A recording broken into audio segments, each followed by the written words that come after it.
Hi friends, welcome back to ಗಾಯಿ nutrition kitchen. ಇನ್ನು ಯಾರೆಲ್ಲ ನನ್ನ ಚಾನಲನ್ನು ಸಬ್ಸ್ಕ್ರೈಬ್ ಮಾಡ್ಕೊಂಡಿಲ್ಲ ದಯವಿಟ್ಟು ಸಬ್ಸ್ಕ್ರೈಬ್ ಮಾಡ್ಕೊಳ್ಳಿ. ಹಾಗೆ ಪಕ್ಕದಲ್ಲಿರುವ ಬೆಲ್ ಬಟನನ್ನು ಪ್ರೆಸ್ ಮಾಡಿ ನನ್ನ ಹೊಸ ಹೊಸ ವೀಡಿಯೋಗಳನ್ನು ನೋಡ್ಬೋದು. ಎಲ್ಲರೂ ಹೇಗಿದ್ದೀರಾ? ಎಲ್ಲರೂ ಚೆನ್ನಾಗಿದ್ದೀರಾ ಅಂತ ಭಾವಿಸ್ತೀನಿ. ಕೆಲವು ದಿನಗಳಿಂದ ವಿಡಿಯೋನ ಅಪ್ಲೋಡ್ ಮಾಡಿರಲಿಲ್ಲ. ಸೊ ಇವತ್ತಿನ ವಿಡಿಯೋದಲ್ಲಿ ನಾನು ಮೊಳಕೆ ಕಟ್ಟಿದ ಹುರುಳಿಕಾಳಿಂದ ಉಪ್ಸಾರು ಮಾಡೋದು ಹೇಗೆ ಅಂತ ಹೇಳಿ ತೋರಿಸಿದ್ದೀನಿ. ಬೇಸಿಗೆ ಆಗಿರೋದ್ರಿಂದ ಆದಷ್ಟು ಕಾಳುಗಳನ್ನು ಮೊಳಕೆ ಕಟ್ಟಿನೇ ಸಾಂಬಾರನ್ನು ಮಾಡಿ, ಅದರಿಂದ ಬಾಡಿ ಕೂಡ ತಂಪಾಗಿರುತ್ತೆ ಮತ್ತು ಪೌಷ್ಟಿಕಾಂಶನೂ ಹೆಚ್ಚಾಗಿ ಸಿಗುತ್ತೆ. ಸೊ ಇವಾಗ ಹೇಗೆ ಮಾಡೋದು ಅಂತ ನೋಡೋಣ.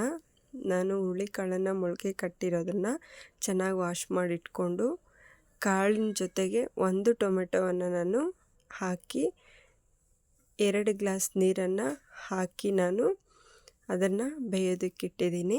ಸೊ ನೋಡಿರ್ಬೋದು ಯಾವ ರೀತಿ ಬೆಂದಿದೆ ಅಂತ ಹೇಳಿ. ಜಸ್ಟ್ ನಾನು 1 ವಿಷಲನ್ನು ಕೂಗಿಸ್ಕೊಂಡಿದ್ದೀನಿ. ನಿಮಗೆ ಬೇಕು ಅಂತಂದರೆ ತಪ್ಪಲೆಯಲ್ಲೂ ಕೂಡ ನೀವು ಮಾಡ್ಕೊಳ್ಬೋದು. ಸೊ ಈಗ ಉಪ್ಸಾರು ಖಾರಕ್ಕೆ ಏನೆಲ್ಲ ಬೇಕು ಅಂತ ತೋರಿಸ್ತಾ ಇದ್ದೀನಿ. ನಾನು ಬೆಳ್ಳುಳ್ಳಿ ಮತ್ತು ಹುಣಸೆಹಣ್ಣು, ಹಾಗೆ ಬೇಯಿಸಿಟ್ಕೊಂಡಿರುವಂತಹ ಟೊಮೊಟೊ ಮತ್ತು ಕೊತ್ತಂಬರಿ ಸೊಪ್ಪು, ಬ್ಯಾಡಗೆ ಮೆಣಸಿನ್ಕಾಯಿ ಜೊತೆಗೆ ನಾನು ಸ್ವಲ್ಪ ಖಾರದ ಮೆಣಸಿನ್ಕಾಯಿ ಹಾಗೂ ಮೆಣಸು ಜೊತೆಗೆ ಬೇಯಿಸಿಟ್ಕೊಂಡಿರುವಂತಹ ಕಾಳು, ಇಷ್ಟನ್ನು ನಾನು ಮಿಕ್ಸಿಗೆ ಹಾಕ್ಕೊಂಡು ನಾನು ಸ್ವಲ್ಪ ತರ್ತರಿಯಾಗಿಯೇ ರುಬ್ಕೊಂಡಿದ್ದೀನಿ. ಯಾಕಂದರೆ ಬೆಳ್ಳುಳ್ಳಿ ಎಲ್ಲ ಕಂಪ್ಲೀಟಾಗಿ ಪೇಸ್ಟ್ ಥರ ಮಾಡಿದ್ರೆ ಅಷ್ಟು ಟೇಸ್ಟ್ ಬರೋದಿಲ್ಲ. ಸೊ ಹಾಗಾಗಿ ನಾನು ಸ್ವಲ್ಪ ತರತರಿಯಾಗಿ ಮಾಡಿಟ್ಕೊಂಡಿದ್ದೀನಿ. ಸೊ ಈಗ ಕಾಳನ್ನು ಒಗ್ಗರಣೆ ಮಾಡ್ಕೊಳ್ಳೋಣ ಅಂತ ಹೇಳಿ ನಾನು ಒಂದು ಪಾತ್ರೆಗೆ ಎಣ್ಣೆ ಹಾಕಿ ಸಾಸಿವೆ ಹಾಕಿ, ಹಾಗೆ ಖಾರಕ್ಕೆ ನಾನು ಒಣಗಿದ ಮೆಣಸಿನ್ಕಾಯನ್ನು ಹಾಕ್ತಾಯಿದ್ದೀನಿ. ಹಾಗೆ 1 ಈರುಳ್ಳಿನ ಕಟ್ ಮಾಡಿ ಹಾಕಿದ್ದೀನಿ.